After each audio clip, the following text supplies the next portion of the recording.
How you doing, YouTube? Matt Massive Beer Reviews back with a little bit of a multi-dimensional beer in today's Massive Beer Review in the form of Body and Soul. It's a beer that was brewed at the vandeStreek Brewing, which is located, I have no idea. It's a 10% stout, and it was part of an initiative for the Beergeeks out there over in Europe.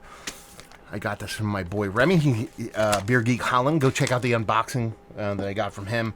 But he had a note with this, and I just wanted to read it again before I do this beer review, so you guys have a little bit of context where this beer comes from. It says, the Beer Geeks Facebook page on Facebook, and I assume their local one, has been around years now and has more than 10,000 members. A beer was brewed especially for this occasion, all proceeds of which go to the ALS Foundation. 4.5 years ago, beer geek Oscar Wagner died of consequences of debilitating disease, ALS, and action had to be taken for that. More than 40 Dutch brewers participated, and is therefore the largest collaboration ever. Stop this disease and donate. It says this is the first vintage that they actually made, and it's from 2018. So you're talking about a 2-year-old beer. It's a coffee beer. It's a coffee, chocolate, and vanilla. So we'll see how age has treated this sucker. And it's kind of a cool beer to do. I mean, Remy sent me a bunch of stuff. A bunch of amazing beers. But this is the one I'm mostly interested in because there's a personal connection for him and his friends and everybody else over there. So I'm kind of pumped. It's got that annoying wax, though. That super crumbly, kind of waxy wax, like the wax you get at your house from a candle kind of wax. So we'll see what's up. Label-wise, we'll dive into that in a second. But I actually really do dig the label. Okay. It's coming off more of like a barley wine in color. I'm kind of interested. So, Body and Soul, like I said, Imperial Stout, 10% coffee, chocolate, and vanilla. And there's has to be some kind of meaning with this art design here.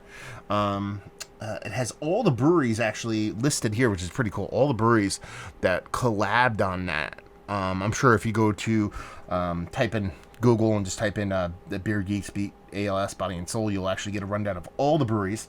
57 Dutch breweries will be donated, and it says, for you, Beer Geek, for your taste buds, for friendship, for sharing, and for celebration. This is pretty fucking awesome. I love the beer already. Yeah, label artwork, Body and Soul, Unique Undo, ALS, a vibrant soul, and a degenerative body. Okay, a lot to unpack there, but we're just going to talk about the beer. So, yeah, I mean, she looks like an Imperial Stout. Let's put it that way. On the pour, it came off a little bit more brown than dark, so it comes off as like a, not uber dense motor oil kind of stout. Actually, had a little bit of barley wine vibes coming out of there, so. But she looks the part. Let's get a nose.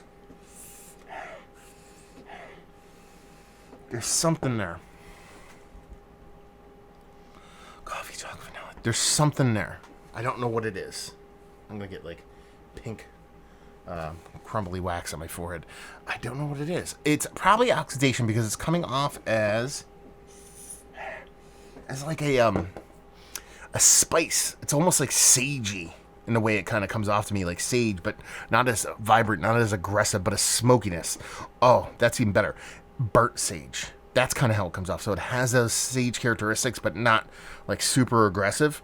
So I assume that's a combination of the coffee and the beer, the roasted malts, and oxidation at play. That's my guess, because it's, obviously it's just a 3-part adjunct beer, so it has that burnt, sagey portion to show. Not much as far as coffee, a little bit of vanilla in there, roasted malts, a bit of chocolate. Done and done. Let's dive in. Cheers.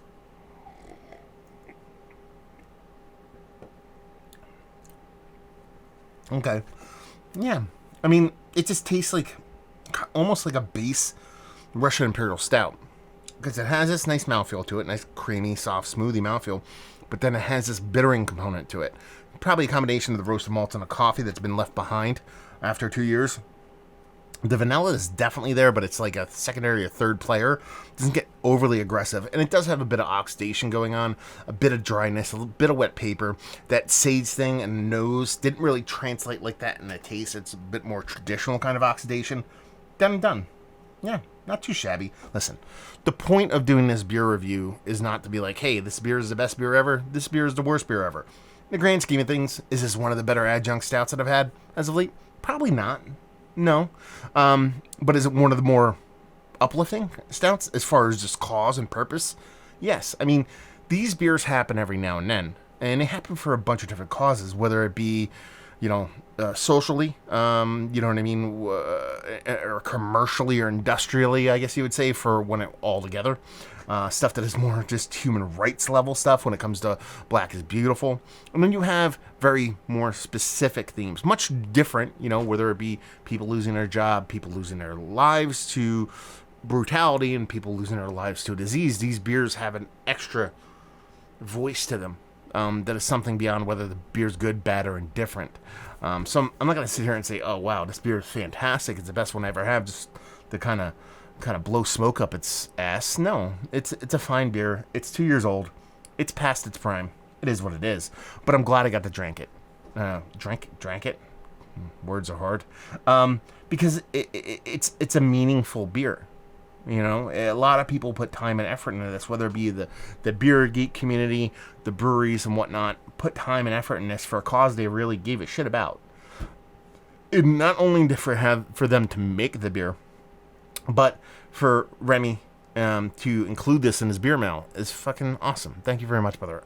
Super, super appreciative and just super, thankful that I was able to try it, because beers made with positive impact for a positive response, they're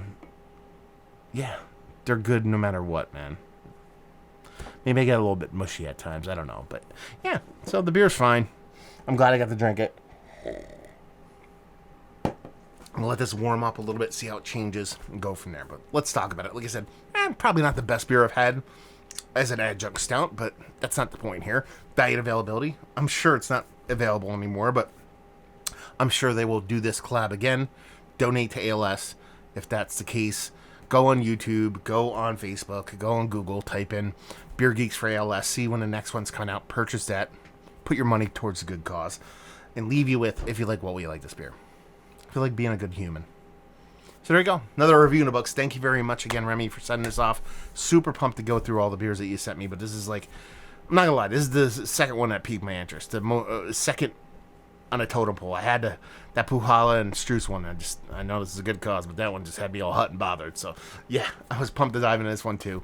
Anyway, hopefully you guys enjoyed the review. Down there if you want to talk about it. Massive Beers if you want to check me out doing the social media stuff. Beer Massive. Want to check me out doing the whole podcasting thing, and hopefully you guys enjoyed the review. Hopefully you're enjoying a little bit of do good beer right now. Hope to see you next time. Cheers.